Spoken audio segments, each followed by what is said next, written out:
Bab 311 kita semua adalah pacarnya. Di dalam bandara, mereka berempat berdiri diam. Bro, kenapa kamu tidak kembali dan mengejar Nona Su? Bisik Lin Xiaoling pelan. Wajah Su Qingcheng penuh kekesalan, pasti Sui Sengbei yang menguping pembicaraanku dengan Yulu, lalu dia membocorkannya. Kalau tidak, bagaimana Ibu Yulu bisa tahu kita akan pergi ke kota Shen? Ning Fan menggelengkan kepalanya, tidak apa-apa, begitu aku bercerai, Ibu Yulu tidak akan punya alasan lagi. Mereka berempat menaiki pesawat dan menemukan tempat duduk mereka. Wow, lihat. Cantik sekali. His. Kenapa orang ini punya banyak wanita cantik bersamanya? Sangat iri, ini adalah pemenang kehidupan nyata di sini. Lin Xiaoling, Yulu, dan Su Qingcheng semuanya tampil luar biasa dan masing-masing memiliki pesona uniknya sendiri. Siapapun di antara mereka jika dilihat sendiri dapat dianggap setingkat dewi. Jadi begitu mereka menaiki pesawat, mereka langsung mendapat seruan tak henti-hentinya dari para penumpang, yang menatap Ning Fan dengan mata penuh rasa iri. Seorang playboy muda buru-buru melepas kacamata hitamnya, menatap lurus ke arah Su Qingcheng. Sungguh kecantikan yang langka. Aku belum pernah melihat wanita seperti itu sebelumnya. Si playboy muda itu, melihat keempat orang itu duduk, berdeham, berdiri, dan mendekati Su Qingcheng. Cantik, namaku Ding Kun, dari keluarga Ding di kota Shen. Kau mau ke kota Shen juga? Silakan saja. Kita berkenalan, katanya sambil mengibaskan rambutnya, berpose yang menurutnya sopan. Su Qingcheng meliriknya dengan ekspresi jijik dan segera menarik Ning Fan yang masih meletakkan barang bawaannya ke sisinya. Dia melingkarkan lengannya di lengan Ning Fan, tersenyum manis, maaf, aku sudah punya pacar, jadi tidak nyaman bagiku untuk mengenalmu. Ning Fan bingung, tetapi tetap menuruti kata-kata Su Qingcheng dan menganggukkan kepalanya. Oh, begitu. Kalau begitu, lupakan saja, Ding Kun tertawa canggung, merasa kesal di dalam hatinya. 3 wanita cantik, dan dia harus memilih yang punya pacar. Namun dia segera bangkit lagi, dan mengarahkan pandangannya pada Lin Xiaoling. Muda dan naif, bagaikan bunga teratai yang baru keluar dari air, jelas tidak berpengalaman dalam dunia, mudah ditipu. Ding Kun, mengandalkan pengalaman menggodanya secara profesional, memutuskan hal ini dan kemudian mendekati Lin Xiaoling, menyandarkan tangannya di kursi. Nona, sepertinya Anda bukan dari kota Shen. Saya sangat mengenal kota Shen. Bagaimana kalau kita jalan-jalan setelah pesawat mendarat? Lin Xiaoling terdiam sejenak, melihat Su Qingcheng menatapnya dengan panik, dan segera menyadarinya. Dia juga menarik Ning Fan, bersandar di bahunya, dan tertawa kecil, maaf, aku juga punya pacar, jadi tidak nyaman bagiku untuk jalan-jalan denganmu. Ding Kun langsung bingung. Bagaimana orang ini bisa punya 2 pacar? Dia mengamati Ning Fan dari atas ke bawah, lalu menunjuk Su Qingcheng dan bertanya dengan bingung, bukankah si cantik itu pacarmu? Su Qingcheng mendekat, menggenggam lengan kiri Ning Fan, dan terkekeh, benar sekali, kami berdua adalah pacarnya. Batuk-batuk, aku kelewatan, Ding Kun batuk sambil menelan ludahnya, hampir tersedak, melambaikan tangannya berulang kali, lalu kembali duduk di kursinya. Begitu dia kembali tenang, dia menoleh dan melihat Yulu sedang duduk, sambil menggertakkan giginya, aku tidak percaya aku tidak bisa memulai percakapan hanya dengan 1 orang. Ding Kun merapikan pakaiannya dan mendekati Yulu. Nona, izinkan saya memperkenalkan diri. Nama saya Ding Kun, bolehkah saya berteman dengan Anda? Yulu tidak terbiasa dengan hal-hal seperti itu dan merasa sedikit takut ketika Ding Kun mendekatinya. Namun melihat tatapan penuh semangat dari Su Qingcheng dan Lin Xiaoling, dia memberanikan diri untuk berkata, sebenarnya, aku juga punya pacar. Kemudian, di bawah tatapan terkejut Ding Kun, Yulu berjalan ke sisi Ning Fan dan dengan berani bersandar di bahunya. Ding Kun benar-benar tercengang. Apa yang terjadi di sini? Ketiga wanita cantik itu adalah pacar pria ini. Di mana keadilan dalam hal ini? Tetapi dia segera teringat sesuatu, dan raut wajahnya tiba-tiba berubah muram. Nak, apa kau mempermainkanku? Kau tahu siapa aku? Jelas bagi siapapun yang punya otak, bagaimana mungkin ketiga wanita cantik itu bisa menjadi pacar pria ini? Jelas sekali mereka semua sedang merencanakan untuk mengejeknya. Ning Fan bahkan tidak memandangnya, dan berkata dengan acuh tak acuh, siapa dirimu, aku tidak peduli. Jangan ganggu orang-orang di sekitarku, atau kau akan menyesal. Hahaha, belum ada seorang pun yang lahir di kota Shen yang bisa membuat tuan muda ini menyesal. Ding Kun mengarahkan jari kanannya ke hidung Ning Fan, penuh kesombongan. Minta maaflah padaku sekarang, dan biarkan ketiga gadis cantikmu menemaniku. Bersikaplah bijaksana, dan aku mungkin akan membiarkanmu lolos, jika tidak. Sambil berbicara, dia mengangkat tangannya untuk menamparkan wajah Ning Fan dengan sentuhan yang tidak terlalu berat maupun terlalu ringan. Tepat saat telapak tangannya hendak mengenai Ning Fan mengangkat tangannya, dan dengan kecepatan yang lebih tinggi dari tamparan yang datang, dia memukul wajah Ding Kun dengan keras. Tamparan. Suara renyah itu bergema dan Ding Kun terpental, menghantam keras lantai kabin. Berani memukulku. Ia berusaha keras untuk berdiri, wajahnya dipenuhi kebencian, ingin membalas tetapi juga merasa terintimidasi. Nak, tunggu saja, setelah kita turun dari pesawat, kamu akan mendapatkan milikmu. Setelah menggerutu sambil mengancam, Ding Kun kembali ke tempat duduknya dan mulai mengirim pesan di teleponnya. Sisa penerbangan berlalu tanpa insiden, dan segera pesawat mendarat di bandara kota Sen. Ding Kun adalah orang pertama yang bergegas turun dari pesawat dan keluar gerbang di mana beberapa pengawal datang menemuinya. Salam, Tuan Muda. Tuan Muda, mengapa ada pembengkakan di wajah Anda? Ding Kun melambaikan tangannya dengan acuh tak acuh, penuh amarah. Ikut aku, ada orang di pesawat yang berani memukulku, akan kutunjukkan padanya alasan mengapa bunganya begitu merah. Setelah itu, dia memimpin pengawalnya untuk berjaga di gerbang. Tidak lama kemudian, Ning Fan dan kelompoknya juga keluar, dan Ding Kun segera memimpin pengawal untuk mengepung mereka. Bab 312 Ujian Berbagi Kamar. Nak, kamu sombong sekali di pesawat, sekarang mari kita lihat apakah kamu masih bisa sombong. Dengan pengawal di sampingnya, Ding Kun menunjuk Ning Fan dengan bangga dan berkata, tangkap dia, patahkan kaki anak ini. Aku ingin dia berlutut di hadapanku dan meminta maaf. Atas perintah Ding Kun, beberapa pengawal segera melangkah maju, siap memberi Ning Fan pelajaran. Mundur, kata Ning Fan dengan suara rendah. Ketiga wanita itu, termasuk Yulu, langsung mengerti dan mundur untuk menghindari terlibat dalam keributan. Ning Fan bergerak cepat, langsung menghadapi para pengawal itu, tinjunya melesat secepat kilat. Bang bang bang. Para pengawal itu nyaris tak menyadari datangnya pukulan-pukulan itu sebelum mereka terpental satu demi satu, darah mengucur dari mulut mereka, bercampur dengan gigi-gigi yang patah, sebelum jatuh terbanting ke tanah. Ding Kun melihat ini, keringat dingin membasahi dahinya. Brengsek. Bagaimana anak ini bisa begitu kuat? Apa yang kau katakan akan kau lakukan padaku? Aku tidak begitu mengerti. Ning Fan melangkah maju, berdiri di depan Ding Kun, dan berkata sambil tersenyum tipis. Meneguk. Ding Kun menelan ludah dengan gugup dan berusaha memaksakan senyum. Kakak, kita bisa, kau tahu, melupakan masa lalu, bagaimana kalau kita memukul? Sebelum dia bisa menyelesaikan kalimatnya, Ning Fan memukulnya balik di pipinya yang tidak terluka. Ding Kun terpental, lalu terbanting ke tanah tepat di samping pengawalnya. Nah, sekarang sudah simetris, enyahlah, kata Ning Fan acuh tak acuh. Ding Kun, yang pusing akibat pukulan itu, butuh waktu untuk pulih, lalu bangkit dari tanah dan berlari menjauh, menghilang di luar bandara dalam sekejap mata. Ayo pergi ke hotel, kata Ning Fan sambil menepis tangannya. Keempatnya segera tiba di hotel dekat tempat berlangsungnya acara. Karena konferensi utama baru dimulai besok, mereka berencana untuk menginap di hotel selama 1 malam. Sesampainya di hotel, mereka menyadari telah melakukan kekeliruan. Saudaraku, itu adalah kelalaianku, aku tidak menyangka begitu banyak orang yang akan datang, kata Lin Xiaoling sambil meminta maaf. Ternyata hanya ada 2 kamar tersisa ketika mereka bertanya di hotel setelah tiba. Ning Fan mengacak-acak rambutnya, tidak masalah, lagi pula ini konferensi internasional. Wajar saja kalau ada banyak orang. Jadi, bagaimana kita akan tinggal? Yulu bertanya dengan hati-hati. Mendengar itu, keempat orang itu saling berpandangan. Ning Fan tadinya bermaksud untuk berbagi kamar dengan Lin Xiaoling, tetapi pada akhirnya, karena suatu alasan, dia bersikeras untuk tinggal bersama Yulu. Ning Fan tidak punya pilihan selain berbagi kamar dengan Su Qingcheng.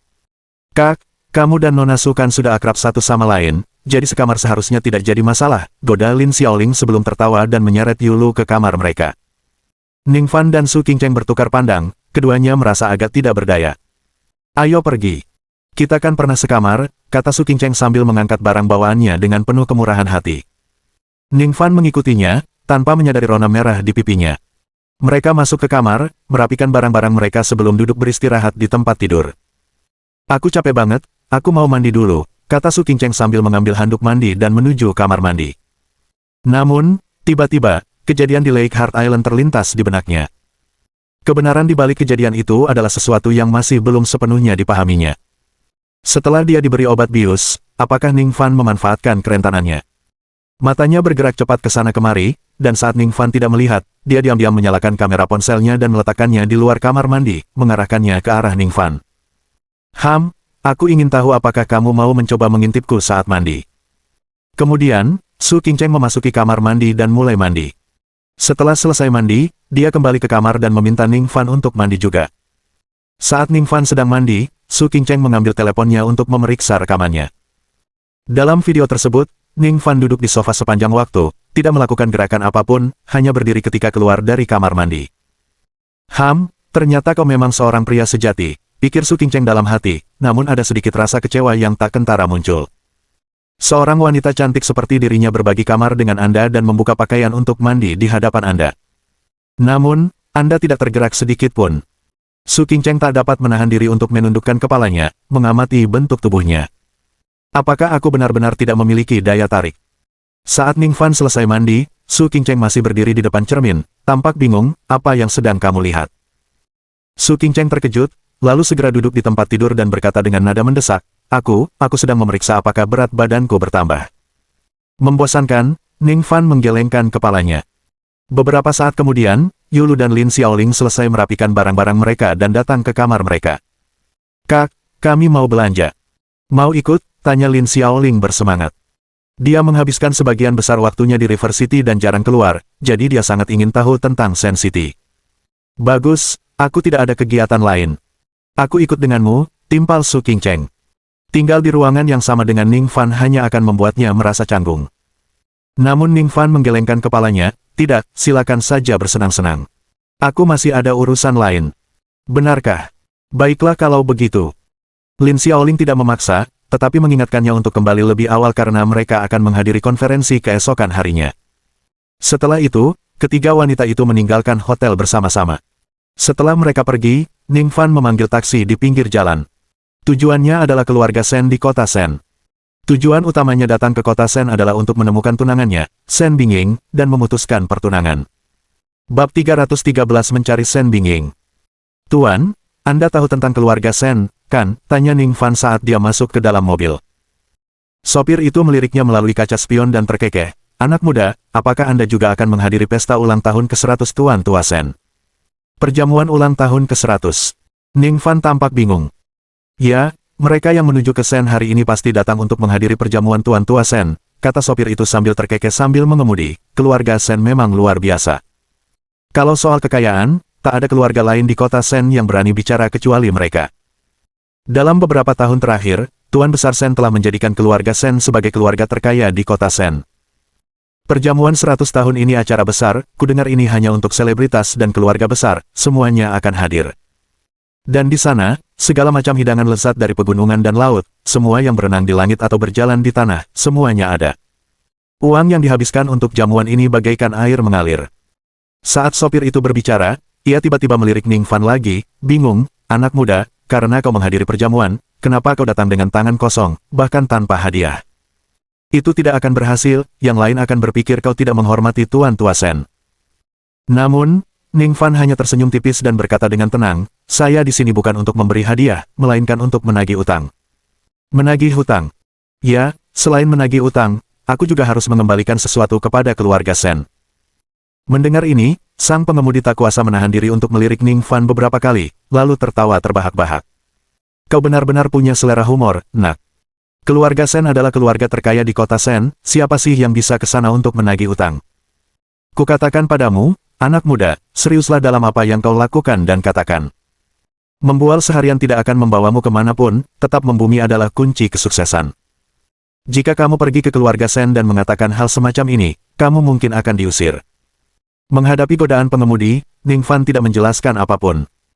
Kembali di makam kuno kota laut, Sen Bingying dengan putus asa memohon padanya untuk memurnikan darah Lingzi menjadi ramuan elemen sejati, dan dia menjual ketiganya kepadanya dengan harga 3 miliar.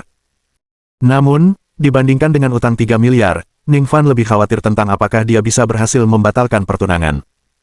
Lagi pula, pengalaman Su Qingcheng dan Mo Wanxing dalam membatalkan janji mereka membuatnya agak ragu. Membatalkan pertunangan, sungguh sulit. Semoga kali ini berjalan lancar. Ning Fan tak dapat menahan diri untuk mendesah dalam-dalam. Tak lama kemudian, taksi itu tiba di luar sebuah rumah besar. Rumah besar itu luas, dan begitu melihat gerbangnya, kita akan disambut oleh hamparan rumput hijau yang subur. Di kejauhan, beberapa villa tinggi bersinar dengan emas dan kemegahan, sangat mewah. Bahkan saat berdiri di gerbang, orang dapat merasakan kemewahan di dalamnya. Berbagai mobil mewah terparkir di luar gerbang, dengan pria dan wanita berpenampilan mewah keluar dari mobil tersebut, semuanya dari keluarga kaya di kota Sen.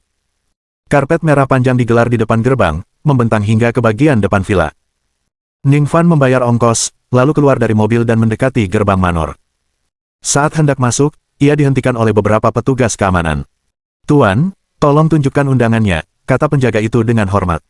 Ning Fan menggelengkan kepalanya, "Saya tidak punya undangan." "Tidak ada undangan." Dahi penjaga itu berkerut, dan sikap hormatnya lenyap.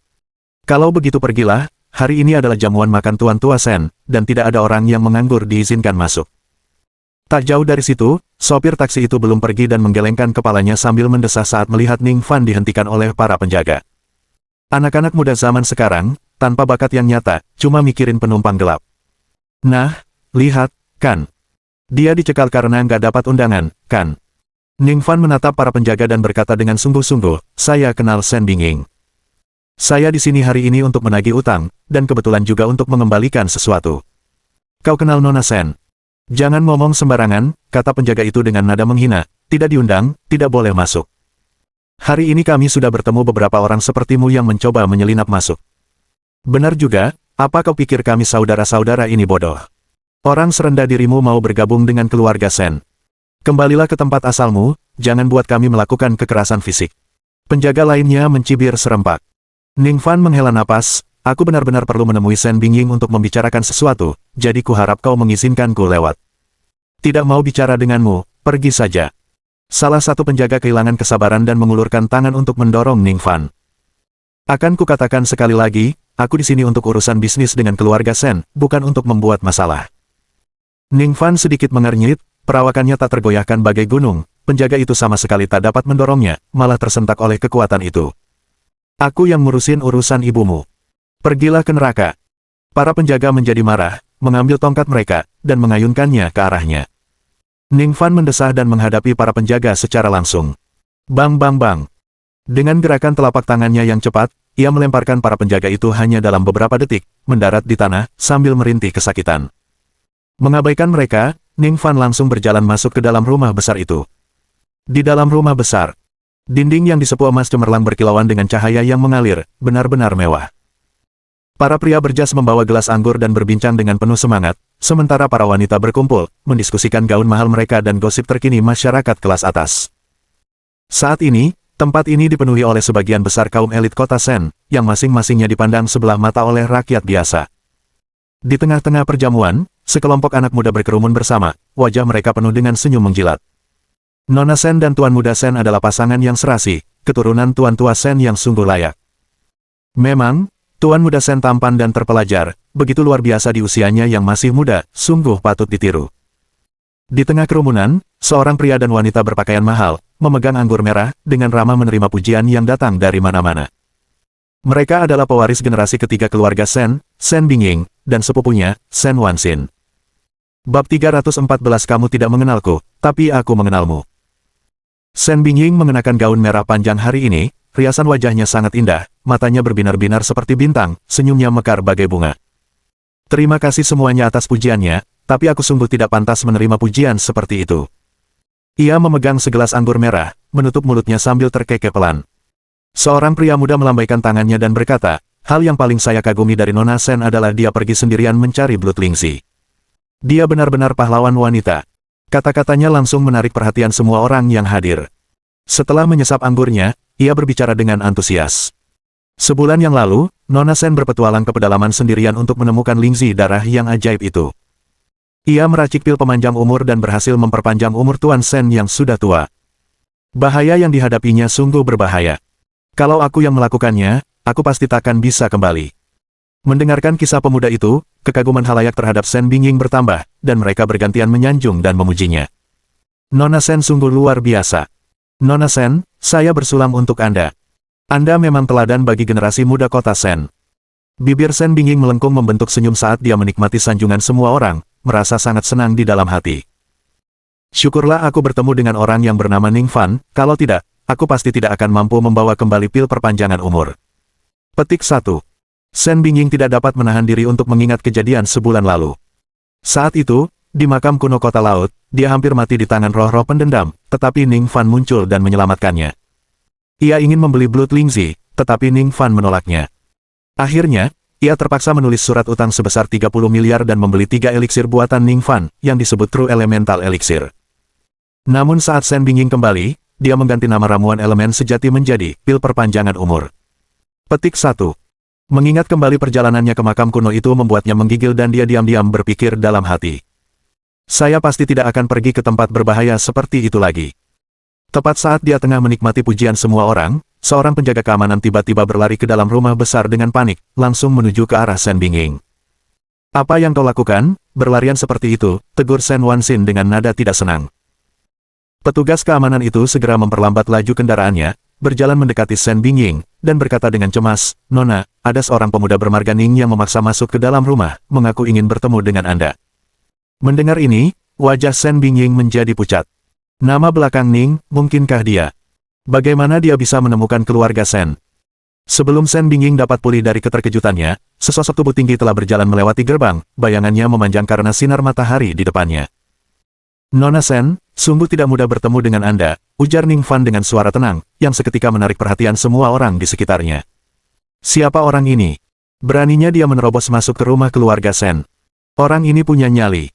Di tengah bisikan orang banyak, mata Ning Fan berkedip, melihat melewati orang banyak dan tertuju pada Shen Bingying dari jauh.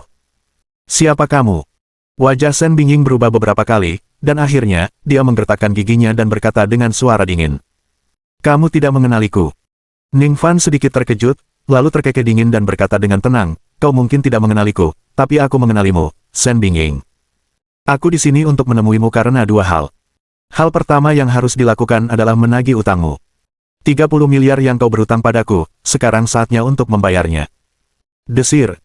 Wajah Shen Bingying berubah pucat pasi, keringat membasahi dahinya, dan tanpa sadar tangannya menggenggam gelas anggurnya lebih erat. Ketika dia membeli True Elemental Elixir dari Ning Fan dan membawanya kembali ke keluarganya, dia sengaja menghapus peran Ning Fan di dalamnya untuk menonjolkan prestasinya sendiri. Dia mengaku telah menjalani cobaan yang mengancam jiwa untuk menemukan Blood Lingzi, lalu mencari seorang guru untuk membuat pil perpanjangan umur.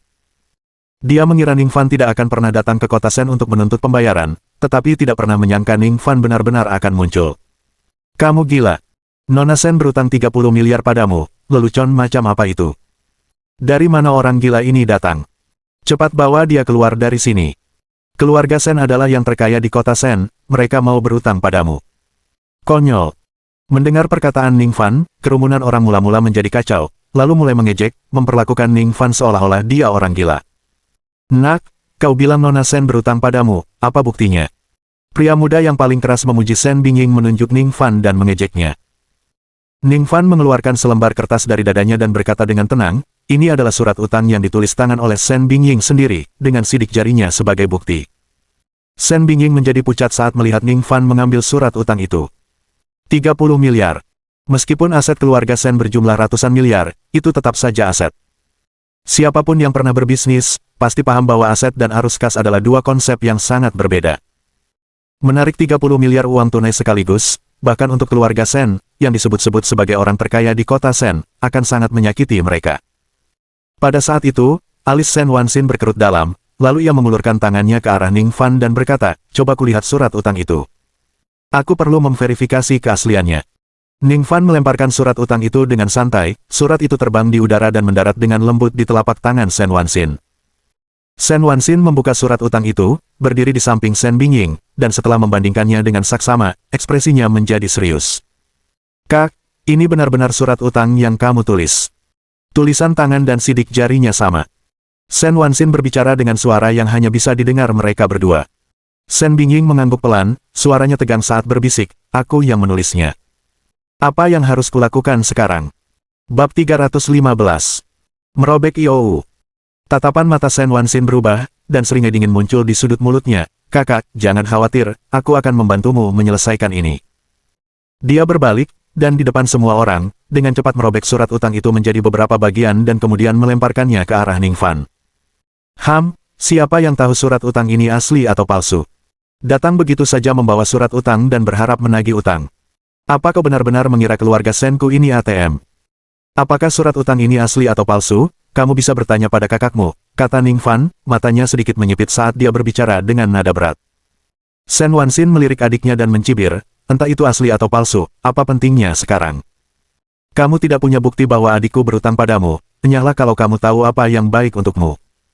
Ning Fan tertawa, keluarga Senmu benar-benar sarang tikus. Kembali di makam kuno, dia merasa bahwa Sen Bingying bukanlah orang baik, dan sekarang ternyata saudara laki-lakinya juga memiliki sifat yang sama. Tuan Muda Sen, apakah masalah seperti ini benar-benar layak untuk Anda tangani sendiri? Izinkan saya menanganinya untuk Anda, kata seorang pemuda berjas, melangkah maju dengan penuh semangat sambil tersenyum ramah, berdiri di depan Ning Fan. Dia berdeham, menunjuk Ning Fan, dan berkata dengan wajah arogan, "Nak, aku pengacara senior dari firma hukum Sen City Sky. Tindakanmu menuntut pembayaran tanpa bukti bisa dianggap penipuan dan fitnah. Kalau kamu terus bikin masalah di sini, aku akan langsung menuntutmu, dan tidak akan sulit bagiku untuk memenjarakanmu selama 3-5 tahun. Orang-orang sepertimu yang hidup di lapisan terbawah masyarakat hanya tahu cara-cara tercela ini untuk menipu dan mengakali. Aku paling membenci orang-orang sepertimu. Tanpa bukti, cepatlah tersesat." Nona muda keluarga Sen punya status terhormat. Dia melihat ke bawah dari atas, jari telunjuknya hampir menyentuh wajah Ning Fan. Tamparan. Ning Fan mengayunkan tangannya dan menamparkan wajah pengacara itu, membuatnya terpental ke udara, berputar 2 kali sebelum jatuh terduduk ke tanah. "Batuk-batuk, kau benar-benar, berani memukulku." Pengacara itu berdiri sambil memegang mulutnya, tangannya penuh darah, dan bicaranya tidak jelas. Ekspresi Ning Fan dingin saat dia berbicara dengan ringan. "Aku tidak suka orang menunjukku saat mereka berbicara." Wajah Sen Wanxin langsung menjadi gelap. "Nak, beraninya kau memukul seseorang di rumah keluarga Senku. Kalian keluarga Sen berani mengingkari utang, mengapa aku tidak berani memukul seseorang?" balas Ning Fan. "Bajingan, kau cari mati. Bawa orang-orang ke sini," teriak Sen Wanxin dengan marah. Beberapa pengawal berwajah garang segera bergegas maju, mengepung Ning Fan. "Patahkan kaki anak ini dan lempar dia keluar." Mendengar raungan Sen Wanxin, para pengawal mendekat dengan ekspresi dingin, tinju diayunkan ke arah Ning Fan. Ning Fan nyaris tak melirik mereka, sambil mengangkat tangannya dengan santai. Bok, bok, bok. Beberapa suara teredam terdengar.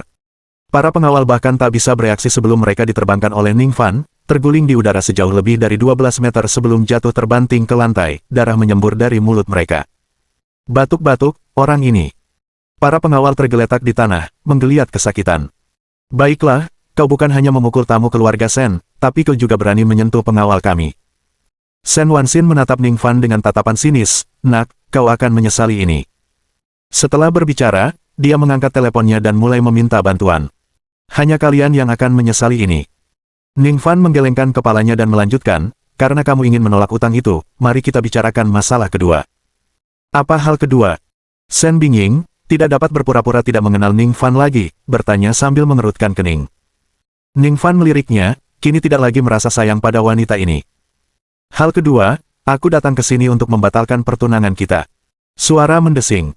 Begitu kata-kata itu keluar, seluruh aula menjadi kacau. Semua orang menatap Ning Fan dengan heran, hampir tidak mempercayai apa yang mereka dengar. Membatalkan pertunangan. Apa-apaan ini? Orang ini benar-benar ingin memutuskan pertunangan dengan Nona Sen. Kapan Nona Sen punya janji dengan orang ini? "Nak, apa kau sudah gila? Nona Sen adalah kebanggaan keluarga Sen, bagaimana mungkin dia bisa punya janji dengan orang sepertimu?" Kurasa orang ini tergila-gila pada wanita, membuat keributan di rumah keluarga Sen. Saya hampir tertawa terbahak-bahak, Nona Sen memang hebat, apa gunanya sampah rendahan ini berhubungan dengan Nona Sen? Setelah keterkejutan singkat, semua orang mulai mengejek dan mencemooh dengan keras. Ning Fan mengabaikan mereka semua dan hanya mengeluarkan surat nikah dari dadanya, sambil berkata dengan ringan, "Ini surat nikah, yang bisa membuktikan pertunangan kita. Sen Bingying, aku tahu kau tidak mau mengembalikan 2 miliar itu. Jika kau setuju untuk membatalkan pertunangan, aku akan membebaskanmu dari kewajiban membayarnya. Tapi kau harus mengembalikan kenang-kenangan yang ditinggalkan ibuku saat pertunangan itu." Sen Bingying tertegun, "Bolehkah saya melihat surat nikahnya?" Ning Fan menyerahkan surat nikah. Sen Bingying mengambilnya, memeriksanya dengan saksama, dan betapa terkejutnya ia ketika melihat namanya sendiri berpasangan dengan nama Ning Fan di bagian tanda tangan. "Lelucon apa ini? Bagaimana mungkin aku bisa bertunangan denganmu?" Sen Bingying berseru kaget dan marah, sambil melemparkan surat nikah ke tanah seakan-akan dia telah digigit ular. Nona muda terhormat dari keluarga Sen, bertunangan dengan orang luar, bagaimana mungkin dia tidak tahu? Sen Wanxin, yang berada di sampingnya, mengambil surat nikah itu tanpa melihatnya, dan berkata dengan penuh keyakinan, "Palsu. Benar-benar palsu." Dia mengacungkan surat nikah di depan Ning Fan dan mencibir, "Nak, jangan harap kau bisa membodohi kami dengan surat nikah palsu seperti ini. Apa kau benar-benar menganggap keluarga Senku bodoh? Kau, hanya seekor semut rendahan di masyarakat, apalagi bertunangan dengan keluarga Senku, kau bahkan tidak punya kualifikasi untuk menjadi anjing keluarga Sen." Dengan itu, dia meraih surat nikah dengan kedua tangan, hendak merobeknya karena dia sedang memegang surat utang. Bab 316 Dari mana asalnya surat nikah? Sen Wanxin menariknya kuat-kuat, tetapi kontrak pernikahan itu tidak robek. Dia tertegun, lalu mengerahkan kekuatannya lagi, tetapi tidak peduli seberapa banyak dia merobek kontrak pernikahan, kontrak itu tetap tidak berubah. Saya tidak percaya ini. Sen Wanxin, yang memegang kontrak pernikahan dengan kedua tangannya, berubah menjadi merah karena berusaha, tampak semerah hati babi, namun tidak meninggalkan satu pun bekas di atasnya. Apa-apaan ini? Kok bisa nggak hancur? Sen Wanxin menatap kontrak pernikahan yang masih utuh, matanya dipenuhi dengan kecurigaan yang mengejutkan. Suara mendesing. Pada saat ini, beberapa lusin anggota tim pengawal keluarga Sen bergegas masuk ke villa, dipimpin oleh kapten penjaga. Tuan muda, tim pengawal keluarga Sen sudah berkumpul sepenuhnya. Mohon berikan instruksi Anda. Sen Wanxin melambaikan tangannya, memberi isyarat agar mereka menunggu, lalu mengangkat kepalanya menatap Ning Fan sambil mencibir, "Nak, berlututlah dengan patuh dan minta maaf karena telah menyinggung keluarga Sen. Aku bisa melepaskanmu sekali ini dan membiarkanmu pergi. Lagi pula, hari ini adalah pesta ulang tahun ke-100 tetua keluarga Sen, dan Sen Wanxin tidak ingin ada pertumpahan darah di acara itu.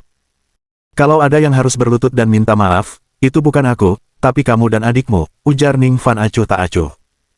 "Nak, kau benar-benar ingin mati." Sen Wanxin tertawa marah. "Kalianlah yang berkhianat dan mengingkari janji. Inikah wajah asli keturunan keluarga terkaya di kota Sen, keluarga Sen?" Ning Fan mencibir, sungguh mengejutkan. "Berani sekali kau. Tangkap bocah ini, patahkan anggota tubuhnya." Sen Wanxin meraung marah. Gemerincing. Para pengawal itu, yang dipenuhi niat membunuh, menerjang Ning Fan. Ning Fan berdiri diam, menepuk dada pengawal paling depan dengan telapak tangan santai. Bang! Pengawal itu terpental seakan-akan ditabrak truk berkecepatan tinggi, menabrak tembok dengan keras, lalu meluncur ke lantai, kepalanya terkulai ke satu sisi, dan pingsan di tempat. Semuanya, sekarang bersama. Jangan menunjukkan belas kasihan. Melihat hal itu, sang kapten pengawal berteriak dengan marah dan melompat maju untuk ikut menyerang. Ning Fan tak menghiraukannya, terus-menerus menyerang dengan telapak tangannya. Ledakan-ledakan-ledakan.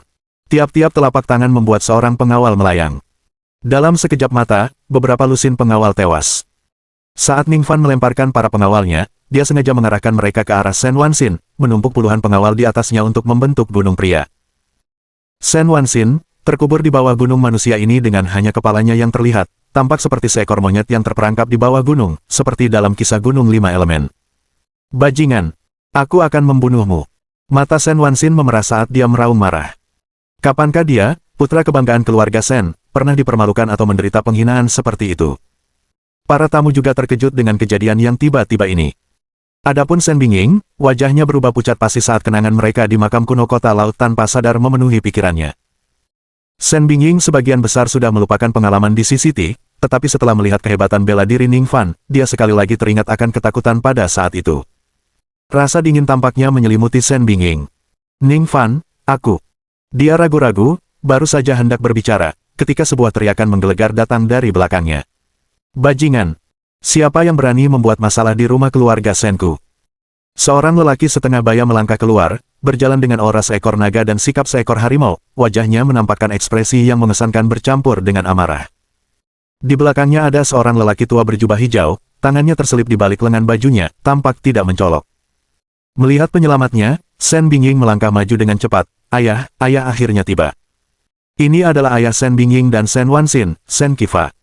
Mendengar perkataan putrinya, Sen Qifa berkata dengan tegas, "Dengan keributan seperti itu di lantai bawah, tentu saja aku harus datang dan melihat."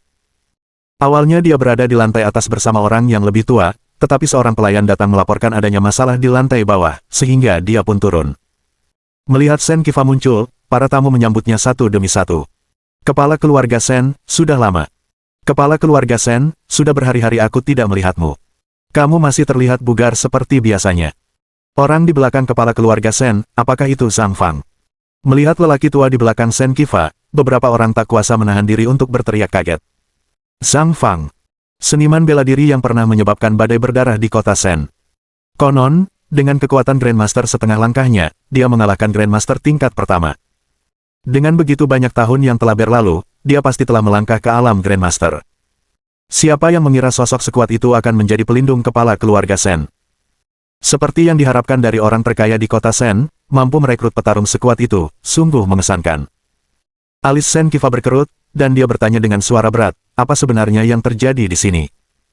Melihat kepala keluarga bertanya, seorang pelayan segera melangkah maju dan menceritakan kejadian sebagaimana adanya.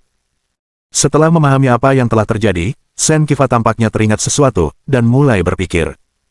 Kerumunan itu tidak mendesaknya, malah menunggu dalam diam. Setelah beberapa lama, Sen Qifa tersadar dari lamunannya, tatapannya berkedip-kedip saat ia menatap Ning Fan dalam-dalam, dan berkata dengan sungguh-sungguh, anak muda, dari mana kau mendapatkan surat nikah ini? Apakah ini pemberian dari para tetua? Melihat Sen Qifa agak mudah didekati, Ning Fan berkata jujur, ini pemberian ibuku. Napas Sen Qifa tiba-tiba menjadi cepat, dan dia mendesak, itu diberikan langsung kepadamu oleh ibumu. Ning Fan menggelengkan kepalanya dan berkata, tidak juga. Ibu telah hilang selama bertahun-tahun. Inilah yang ditinggalkannya untukku. Hilang selama bertahun-tahun. Ekspresi Sen Qifa berubah, dan sikapnya tiba-tiba berubah dingin. Kau mencoba membuat masalah bagi keluarga Sen dengan kontrak pernikahan yang tidak diketahui seperti itu. Konyol. Keluarga Senku adalah yang terkaya di kota Sen, dan putriku tidak mungkin berutang 3 miliar padamu. Ini jelas penipuan. Setelah sebelumnya bersikap ramah, Sen Qifa tiba-tiba berubah sikap tanpa alasan yang jelas, dan berkata, karena kau mencemarkan nama baik keluarga Sen dan mencoreng nama baik kami, hari ini aku akan memintamu membayar ganti rugi 3 miliar. Kalau tidak, jangan harap kau bisa pergi dari sini. Bab 317. Minta Penatua Sen keluar untuk konfrontasi. Begitu Sen Qifa berbicara, para tamu yang berkumpul mulai mengejeknya. Hahaha, orang ini benar-benar bodoh. Sekarang tamatlah riwayatnya, mencoba mencuri ayam hanya untuk kehilangan beras. Ganti rugi 30 miliar, bahkan menjualnya pun tidak akan cukup. Aku benar-benar ingin melihat bagaimana dia akan meninggalkan keluarga Sen hari ini. Ning Fan tidak menyangka Sen Qifa tiba-tiba berubah menjadi bermusuhan, tatapannya menjadi sedikit tegas. Awalnya kupikir hanya Sen Bingying dan kakaknya yang tidak tahu malu, tetapi ternyata, semua orang di keluarga Sen dari atas ke bawah, semuanya tidak tahu malu. Ibu saya pasti buta karena mengatur kontrak pernikahan dengan keluarga Senmu. Mendengar ini, Sen Qifa langsung murka, matanya melotot penuh amarah, bajingan. Beraninya kau mencoreng nama baik keluarga Senku. Pelindung Zhang, kalahkan anak ini untukku. Pelindung berjubah hijau, Zhang Fang, mengangguk dan perlahan melangkah maju, menatap Ning Fan dengan pandangan meremehkan. Anak muda, kau harus tahu bahwa ada gunung di balik gunung, dan jangan berpikir bahwa hanya karena kau memiliki beberapa kemampuan, kau bisa berlagak di depan keluarga bangsawan. Yah, kamu juga tidak seharusnya bertingkah sesuai usiamu di sini, kata Ning Fan acuh tak acuh. Wajah Zhang Fang menjadi gelap, anak nakal, tampaknya kau tidak tahu siapa aku. Dulu, saat aku masih muda dan masih menjadi Grandmaster setengah langkah, aku bertarung melawan Grandmaster tingkat pertama selama 3 hari 3 malam sebelum akhirnya mengalahkannya. Setelah itu, aku mendapat pencerahan tentang seni bela diri dan naik ke tingkat pertama hanya dalam 1 malam. Setelah bertahun-tahun berkultivasi, kini aku telah mencapai puncak Grandmaster tingkat kedua, hanya selangkah lagi untuk menjadi Grandmaster tingkat 3. Berhadapan dengan orang sepertimu, aku hanya butuh 1 serangan telapak tangan untuk melumpuhkanmu. Ning Fan tampak tenang, kalau begitu, sudahlah, kita hentikan obrolannya. Kalau mau berkelahi, cepat saja, jangan buang waktu. Zhang Fang mendengus dengan nada menghina, tangannya yang tersembunyi di balik lengan bajunya terjatuh ke samping, dan gelombang kekuatan batin mulai muncul di sekelilingnya. Kau terlalu bodoh akan luasnya langit dan bumi. Hari ini adalah kematianmu, serunya. Setelah mengucapkan kata-kata itu, dia mengulurkan jari telunjuknya dan dengan lembut menunjuk ke arah Ning Fan. Suara mendesing. Kekuatan batin yang sangat kental melesat keluar tiba-tiba dari ujung jarinya, diarahkan langsung ke dahi Ning Fan. Ning Fan tidak bergerak. Ia dengan santai menamparkan kekuatan batin itu dengan telapak tangannya, tetapi tidak menunjukkan tanda-tanda benturan. Berhentilah mengujiku dengan hal-hal seperti itu, keluarkan kekuatanmu yang terkuat, atau kau tidak akan punya kesempatan, kata Ning Fan ringan. Melihat Ning Fan dengan mudahnya melepaskan kekuatan batinnya, raut wajah Zhang Fang sedikit berubah, lalu ia mencibir, sepertinya kau memang punya kemampuan, anak muda. Nah, sekarang aku mungkin akan menganggapnya serius. Ledakan. Saat kata-katanya terucap, aura yang luar biasa kuat meletus dari tubuhnya, dan kekuatan batinnya yang dahsyat mengalir di sekelilingnya. Aura ini, seperti tekanan gunung Tai, membuat bahu para tamu di dekatnya terasa seolah-olah menahan beban gunung, sementara keringat dingin mulai menetes dari tubuh mereka. Aura yang luar biasa. Apakah ini kekuatan sejati pelindung Zhang? Merasakan aura ini, para tamu berseru kaget. Suara mendesing. Kaki Zhang Fang terangkat dari tanah, lalu ia melayang ke udara, menyerbu ke arah Ning Fan. Nak, habislah kau. Dengan teriakan yang dahsyat, Zhang Fang menyambar kedua telapak tangannya dan menyerang dengan keras ke arah Ning Fan. Tiap-tiap telapak tangan membawa kekuatan yang luar biasa, masing-masing mampu membelah emas, memutuskan batu giok, dan menghancurkan gunung serta batu. Ning Fan mengetuk tanah dengan ujung kakinya, dan sosoknya mulai melayang tak menentu.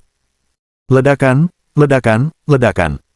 Serangan telapak tangan Zhang Fang tajam namun tidak mengenai apapun selain udara, menghantam lantai dan mengguncang seluruh villa. Nak, apa yang kau hindari? Bukankah kau berniat melawanku? Zhang Fang tertawa terbahak-bahak, melihat Ning Fan terus menghindar, semangat juangnya bertambah kuat, dan serangannya pun menjadi lebih ganas. Namun, Ning Fan hanya menggelengkan kepalanya dan berkata dengan acuh tak acuh, puncak peringkat kedua, hanya itu yang kau miliki. Setelah berkata demikian, dia mengangkat telapak tangan kanannya, kekuatan spiritual mengalir di dalamnya, berkumpul di telapak tangannya, lalu dia tiba-tiba menyerang dengan telapak tangan. Telapak tangan ini melewati banyak bayangan telapak tangan Zhang Fang, dan di bawah tatapannya yang terkejut, telapak tangan itu mengenai dadanya. Bang! Zhang Fang menderita pukulan keras, tubuhnya terpental ke belakang dan menghantam tangga, lalu berguling ke bawah hingga ia tergeletak di lantai. Wow! Berjuang untuk bangun, tepat saat dia berhasil menopang dirinya sendiri, semburan darah segar menyembur dari mulutnya, dan dia terjatuh lemah ke tanah, terengah-engah. Kamu, bagaimana kamu bisa memiliki kekuatan seperti itu? Zhang Fang terbatuk darah sambil terengah-engah, matanya penuh teror dan ketidakpercayaan saat dia menatap ke arah Ning Fan. Dia telah bekerja keras selama bertahun-tahun untuk memperoleh kekuatannya, tetapi pemuda ini, yang usianya belum genap 30 tahun, telah berhasil mengalahkannya dengan satu telapak tangan. Gemerincing. Wajah Shen Qifa memucat, tangannya gemetar, dan kontrak pernikahan di tangannya terjatuh ke tanah. Shen Bingying tampak panik, bergerak mendekati ayahnya, wajahnya menggambarkan kebingungan. Sementara itu, Shen Wanxin baru saja diseret keluar dari kerumunan. Melihat pelindung Zhang Fang dikalahkan dengan satu telapak tangan, wajahnya menjadi sangat pucat. Para tamu yang menyaksikan kejadian ini pun ikut terkejut. Di mata semua orang, Ning Fan melangkah maju. Melihatnya mendekat, Shen Qifa dan dua orang lainnya secara naluriah mundur selangkah, takut kalau Ning Fan akan menyerang mereka selanjutnya. Namun, Ning Fan tidak menghiraukan mereka. Ia malah berjalan menghampiri Shen Qifa, membungkuk, dan mengambil surat perjanjian pernikahan. Sepanjang proses ini, tidak seorang pun berani bergerak. Ning Fan membersihkan debu dari surat perjanjian nikah, menatap Shen Qifa, dan berkata dengan tenang, surat perjanjian nikah ini diatur oleh mantan ketua keluargamu.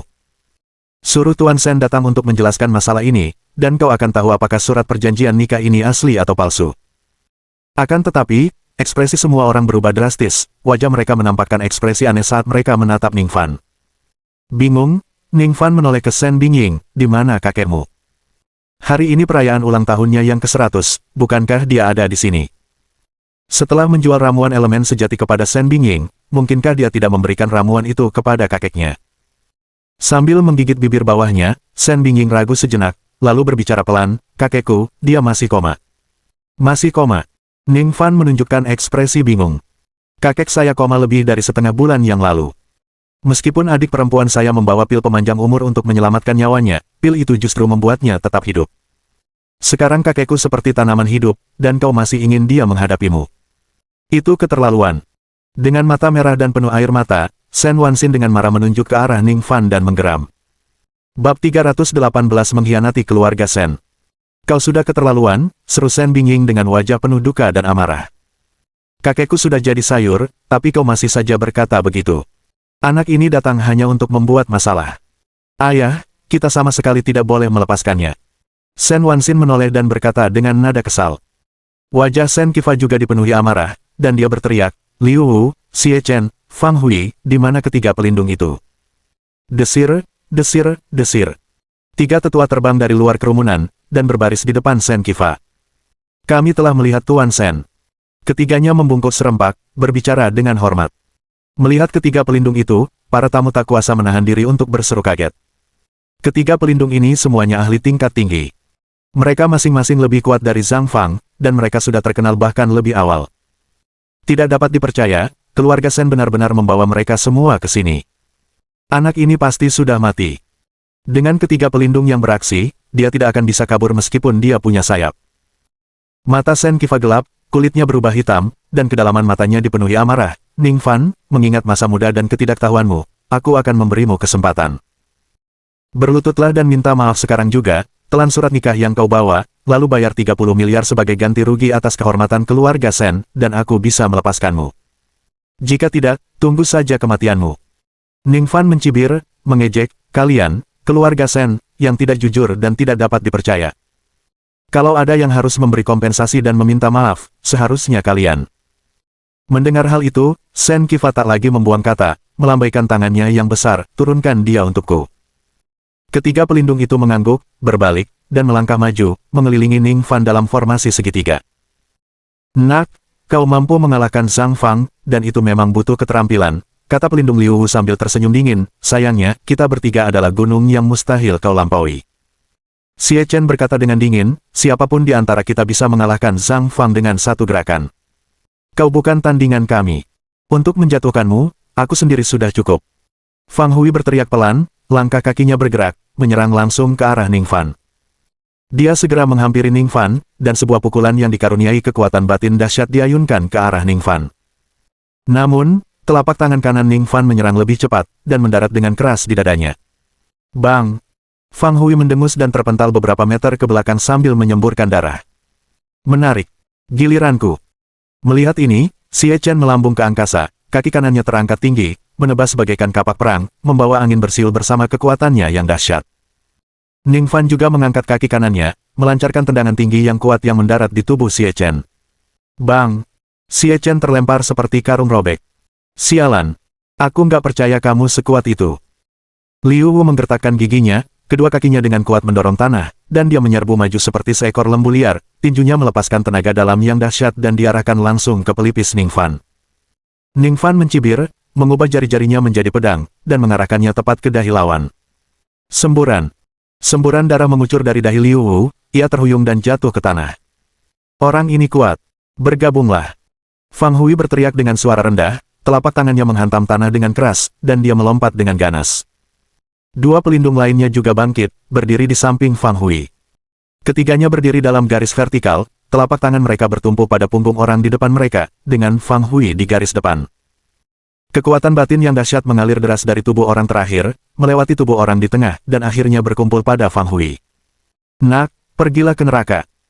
Fang Hui meraung, dan dengan telapak tangannya, tenaga dalam yang terkonsentrasi melonjak keluar, berubah menjadi aliran air yang mematikan, menyerbu langsung ke arah Ning Fan. Kekuatan batin yang dahsyat menggulung badai di udara, dan pakaian Ning Fan berkibar tanpa angin. Bibirnya melengkung membentuk seringai tipis, tangan kanannya terangkat, kekuatan spiritual terkonsentrasi di tinjunya. Istirahatlah untukku. Ledakan. Pada saat berikutnya, kekuatan batin meledak terpisah, berhamburan menjadi hembusan angin yang tak terhitung jumlahnya. Fang Hui menjadi pucat, syok yang hebat memaksanya mengeluarkan seteguk darah, dia terlempar mundur, menabrak dinding dan kemudian meluncur ke tanah. Xie Chen dan Liu Wu juga terpental puluhan meter akibat kekuatan pantulan tersebut. Kekuatan anak ini. Bagaimana dia bisa sekuat itu? Kita bertiga sudah bersatu, tetapi kita tidak punya peluang. Fang Hui dan yang lainnya tergeletak di tanah, menatap Ning Fan dengan ketakutan, hati mereka dipenuhi rasa takut. Melihat ketiga patron dikalahkan, semua tamu menjadi pucat karena terkejut. Dari mana sebenarnya anak ini berasal? Dia bahkan mengalahkan ketiga pelindung. Bagaimana dia bisa memiliki kekuatan yang begitu hebat? Kulit Sen Qifa menjadi sedikit pucat, mereka adalah prajurit tangguh yang dengan susah payah direkrutnya, namun jika digabungkan, mereka bahkan tidak dapat menahan satu pukulan pun dari anak ini. Tak terbayangkan. Sen Bingying dan saudara laki-lakinya Sen Wanxin keduanya menunjukkan wajah terkejut, tubuh mereka sedikit gemetar. Tepat pada saat itu, seorang pemuda berpakaian putih melangkah keluar dari kerumunan sambil berteriak dengan marah. Ning Fan. Hari ini adalah pesta ulang tahun ke-100 Tuan Tua Sen, dan kau malah membuat masalah, benar-benar keterlaluan. Aku sudah tidak tahan lagi.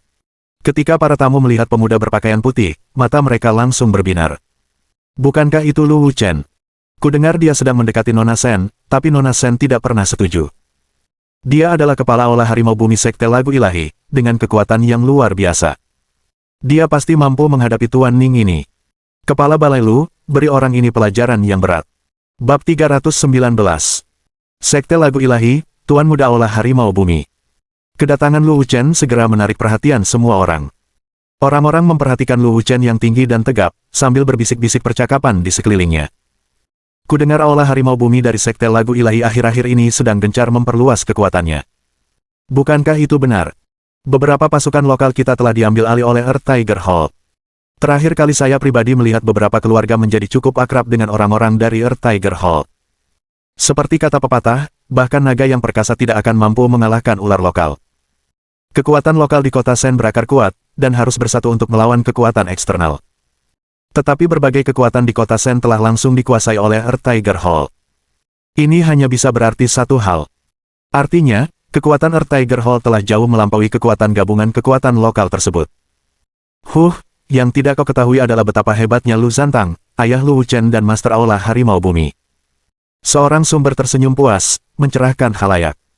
Ketika Lu Zantang pertama kali memasuki kota Sen, dia secara pribadi mengambil tindakan dan menaklukkan 16 Aula klan di kota Sen sendirian. Penguasaan mantranya sungguh ajaib, memanggil angin dan memanggil hujan, luar biasa kuatnya. Konon, ahli nomor 1 dari negara bagian Tenggara pernah datang menantangnya dan dikalahkan oleh Lu Zantang dalam 10 jurus. Kemudian, ahli lain dari Pulau Pelabuhan datang dan juga ditindas oleh Lu Zantang. Sampai hari ini, dia telah menjadi spellcaster teratas di kota Sen. Mendengar ini, orang banyak berseru terus-menerus, semuanya terkejut oleh kekuatan dahsyat Lu Zantang. Informan yang sombong itu berbisik, seperti ayah, seperti anak. Lu Wuchen ini juga seorang jenius muda, yang telah menunjukkan bakat luar biasa dalam merapal mantra di usia yang begitu muda. Konon, Lu Zantang sendiri pernah memuji bahwa dalam 10 tahun ke depan, Lu Wuchen mungkin akan melampaui kekuatannya saat ini. Tatapan orang-orang terhadap Lu Wuchen langsung dipenuhi rasa iri. Layak menjadi tuan muda Earth Tiger Hall, sungguh patut ditiru. Tampan dan gagah, dengan kekuatan yang luar biasa, dia pasangan yang cocok untuk Nona Sen dari keluarga Sen. Ekspresi Sen Bingying yang awalnya penuh kepanikan, berangsur-angsur membaik saat melihat Lu Wuchen. Lu Wuchen ini, berpakaian jubah putih salju, memiliki sikap gagah dan heroik, jenius muda, ditambah lagi latar belakang keluarga terhormat, benar-benar pangeran tampan idaman setiap gadis muda. Sen Bingying menatap tajam ke arah Lu Wuchen, matanya berbinar, sesaat tenggelam dalam lamunan. Nona Sen, tenang saja, aku tidak akan membiarkan orang yang berani membuat masalah di pesta ulang tahun ini lolos begitu saja. Lu Wuchen menjentikkan lengan bajunya, berbicara dengan tegas, dengan sikap tenang dan tidak tergesa-gesa. Sen Bingying menatap Lu Wuchen yang tampan dan anggun, hatinya berdebar kencang, tetapi kemudian dia tiba-tiba teringat akan keahlian Ning Fan di makam kuno dan tak dapat menahan diri untuk mengingatkannya dengan suara rendah.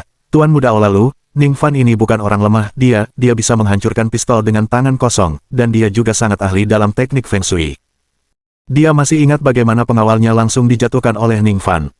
Dan betapa mudahnya Ning Fan menghadapi hantu-hantu ganas dan jahat di makam kuno itu.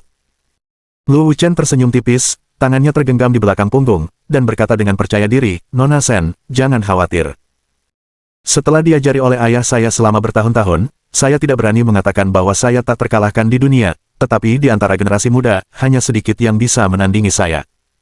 Denganku di sini, aku tidak akan membiarkan Ning Fan ini bertindak gegabah. Aku, Lu Wuchen, akan melindungi Nona Sen.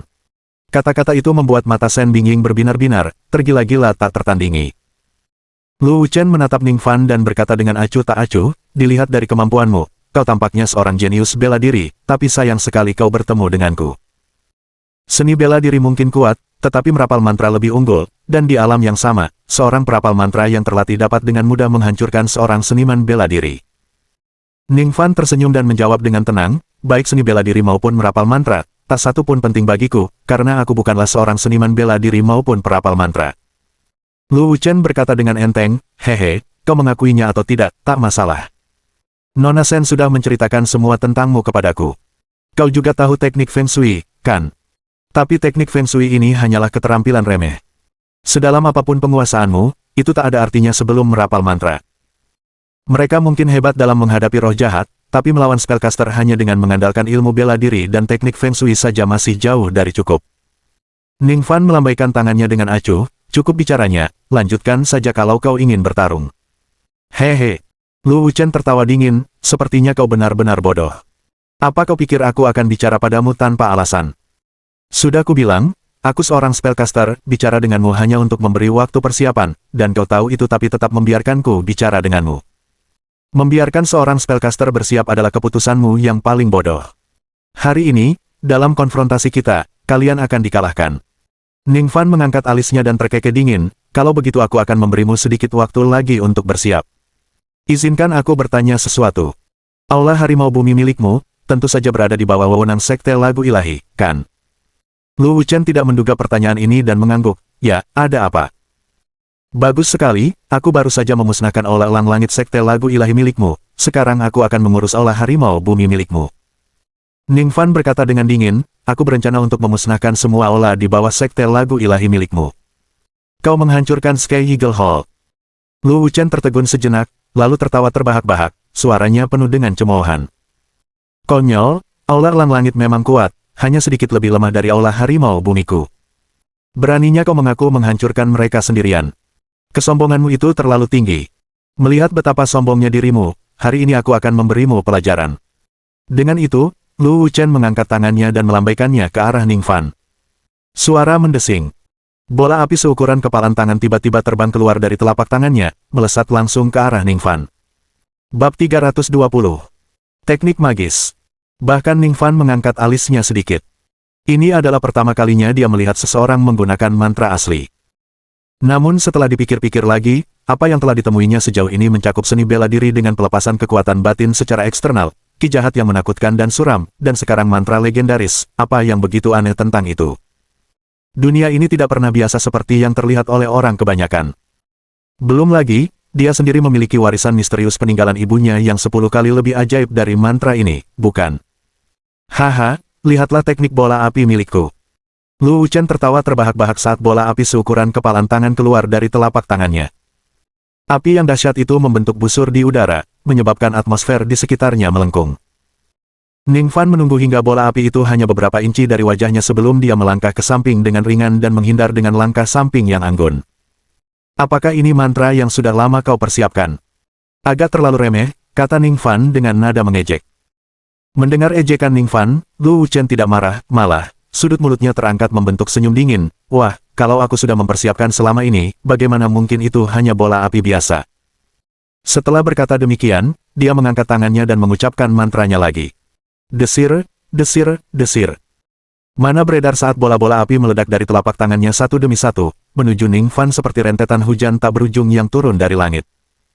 Puluhan bola api seukuran kepalan tangan itu sangat ganas, menyebabkan para tamu di sekitar mereka mundur karena takut terkena baku tembak. Apakah menurutmu memiliki lebih banyak akan membuat mereka berguna? Kaki Ningfan bergeser sedikit, karena dia hampir tidak bergerak namun dengan mudah menghindari semua bola api dengan usaha minimal. Hanya itu, Ningfan mengangkat sebelah alisnya. Lu Wuchen mencibir, hehe, tentu saja masih ada lagi. Dia merentangkan jari-jari tangan kanannya dan mengaitkannya ke belakang. Puluhan bola api yang tadinya berterbangan, berhasil dihindari Ningfan, tiba-tiba berubah arah dan melesat menuju punggung Ningfan, bahkan lebih cepat dari sebelumnya. Ternyata, bola api ini masih dapat dikendalikan oleh Lu Wuchen bahkan setelah dilemparkan. Sekalipun dihindari, mereka masih dapat melacak target untuk menyerang. Mantra Hallmaster Lu sangat hebat, hampir seperti sihir. Orang Ning ini sudah hampir mati, Lu Wuchen bisa dengan mudah membunuhnya. Bola api itu ternyata bisa berputar dan melacak. Ningfan tidak mungkin bisa menghindarinya sekarang.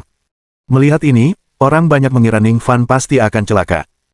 Namun saat ini, Ningfan berhenti menghindar, ia membiarkan tangannya menggantung di sampingnya dan berdiri diam. Kenapa anak itu tidak bergerak? Apa dia sudah pasrah pada takdir? Sepertinya dia tahu dia tidak bisa menang dan hanya berdiri di sana menunggu kematian. Saat kerumunan berbisik di antara mereka sendiri, puluhan bola api menghujani. Tepat saat mereka mengira Ningfan akan terkena serangan, dia tiba-tiba mengangkat tangan kanannya dan meraih bola api terdepan. Pop! Ningfan menekan kuat-kuat, dan bola api itu langsung meledak, berubah menjadi gumpalan asap biru yang melayang pergi. Sialan! Dia benar-benar menangkap bola api dengan tangan kosong. Lalu dia menghancurkannya untuk memadamkannya. Apakah aku berhalusinasi? Kerumunan orang berseru kaget melihat pemandangan ini. Sekilas keterkejutan terpancar di mata Lu Wuchen, namun dia mencibir, "Nak, masih ada puluhan bola api lagi, aku ingin melihat berapa banyak yang bisa kau hancurkan." Desir, desir, desir. Di bawah kendali Lu Wuchen, bola api yang tersisa melaju kencang, sekali lagi meledak ke arah Ning Fan dari segala arah. Ning Fan berdiri tak tergoyahkan saat tangannya dengan cepat terulur. Letusan, letusan, letusan. Satu demi satu, bola api menyerbu ke arahnya, tetapi setiap bola api padam begitu mendekati Ning Fan. Meninggalkan kerumunan dengan penuh keheranan. Sial, apakah anak ini manusia? Aku pernah melihat hantu, tapi ini sungguh konyol. Jika aku tidak menyaksikannya dengan mata kepalaku sendiri, aku akan mengira ini adalah drama TV. Kekuatan bola api Lu Wuchen sangat besar, meninggalkan jejak hangus dimanapun bola itu lewat, tetapi tidak membahayakan Ning Fan. Shen Bingying menutup mulutnya dengan tangannya, matanya penuh dengan keterkejutan, karena dia tidak dapat menahan diri untuk mengingat Ning Fan di makam kuno. Saat itu, roh-roh jahat dan ganas yang tampaknya tidak berdaya melawan Ning Fan dengan mudah ditundukkan olehnya. Tiba-tiba, Shen Bingying merasakan sedikit penyesalan dan ketakutan. Mungkin, dia seharusnya tidak memperlakukan Ning Fan seperti itu. Dalam sekejap mata, puluhan bola api dipadamkan oleh Ning Fan. Apakah kamu punya gerakan lain? Ning Fan menatap Lu Wuchen dengan acuh tak acuh. Sialan. Wajah Lu Wuchen dipenuhi dengan perlawanan, aku tidak percaya kau bisa menangkis serangan ini. Sambil berkata demikian, dia mengangkat tangannya tinggi-tinggi, mana mengalir keluar tanpa henti dari dalam tubuhnya. Melihat ini, Ning Fan menurunkan tangannya dan berkata dengan ringan, aku beri kalian waktu untuk bersiap. Tidak perlu terburu-buru, pelan-pelan saja. Dia ingin menyaksikan lebih banyak teknik dari seorang spellcaster seperti Lu Wuchen. Wus, wus, wus. Bola api beterbangan dari telapak tangan Lu Wuchen, namun alih-alih menuju Ning Fan, bola api tersebut membubung ke angkasa bagaikan kembang api besar. Dalam sekejap mata, puluhan bola api membubung ke udara, tidak menghilang maupun turun, melainkan berputar-putar tanpa henti. Wajah Lu Wuchen agak pucat, dahinya berkeringat, dan lengannya mulai gemetar. Jurus ini, yang menguras seluruh mana miliknya, cukup kuat untuk menjadi hukuman mati bagi Ning Fan. Wah, aku ingin lihat apakah kamu bisa menangkap ini. Lu Wuchen berteriak sambil perlahan memutar telapak tangannya. Puluhan bola api di langit juga mulai berputar dengan tangannya, menyatu menjadi bola api besar seukuran bola basket. Ambil ini. Lu Wuchen menggertakkan giginya dengan urat-urat menonjol, lalu menghantamkan telapak tangannya ke bawah dengan keras. Ledakan. Bola api raksasa itu bergemuruh turun dengan kobaran apinya yang hebat, menghasilkan suara menderu yang menusuk, membengkokkan udara saat ia lewat. Seperti meteor yang jatuh dari langit, ia melesat langsung ke arah Ning Fan. Mohon dukungan dari omom ante-ante sekalian, buat subscribe atau sharekan novel Mimin ke Facebook kalian, agar channel Mimin bisa terus berkembang. Dengan begitu, Mimin bisa lebih semangat untuk up novel seru lain ke depannya. Buat teman-teman yang sudah subscribe dan sharekan novel Mimin, Mimin ucapkan terima kasih sebanyak-banyaknya.